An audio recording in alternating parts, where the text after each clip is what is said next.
I basically want to say that obviously at first, you don't realise exactly how much attention you have to pay when you're cooking, and you think that everyone else has been watching it for you, or you can just leave the room for a while. But the implications of a small accident can be huge, so I really should take more care, and other people really do need to take more care when cooking, basically.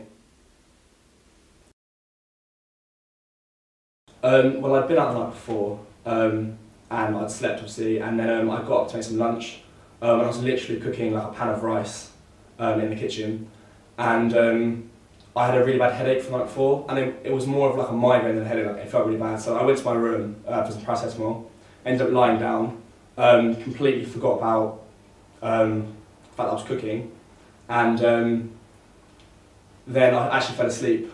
And I think it was about 40 minutes later that the fire alarm went off. And I thought it was a fire drill at first, so I ignored it for about probably 2 or 3 minutes, at least that's how long it felt anyway. And then I eventually went out because I didn't stop, and I thought it was a Wednesday morning because that's not when I have the drills. And I walked through that door, and the place was just full of smoke. The kitchen was obviously on fire, and I realised what I'd done, and it was me. And then I literally left the flat, and everyone else was already outside waiting. I think obviously everyone else knew because they could see it. I was completely calm, literally, as I was opening the door. The moment I opened it, like sheer panic, completely petrified. I was completely confused because I forgot I'd even been cooking. So the fact there was a fire was confusing in the first place, and then I saw the pan on fire and I realised it was me. And it was literally the worst feeling, seeing the smoke, because I couldn't see anything other than the flames. I think the security originally tried to put it out with like a hose, but by that point it had got quite out of control, and there was quite a lot of flames, and the cooker was actually still on. So I was worried that the place might explode, or I wasn't sure what was going to happen. I felt really guilty because I'd realised that I'd possibly burned down all my flatmate's stuff, which wasn't the best thing. And I was also scared of what was going to happen next, whether I was going to have to pay for it, I didn't know how much damage I'd actually caused the flat in the first place. So yeah, I was literally just scared, and I was just apprehensive about what was going to happen next, really.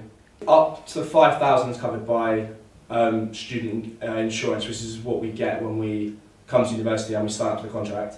And then anything more than 10,000 is paid by the university. So I could pay up to 10,000, but as little as 5,000 if the insurance pay for the first 5,000.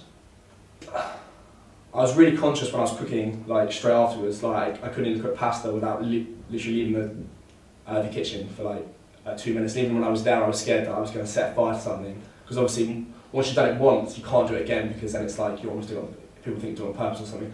Thinking back, if it was at night time and not during the day, so say if everyone was asleep, the implications could have been a lot worse. And you can't replace people, but you can replace things. So if people had been hurt or affected in that way, then the implications would have been so much worse, and it would have affected me a lot more as well. And I would have felt even more guilty than I did.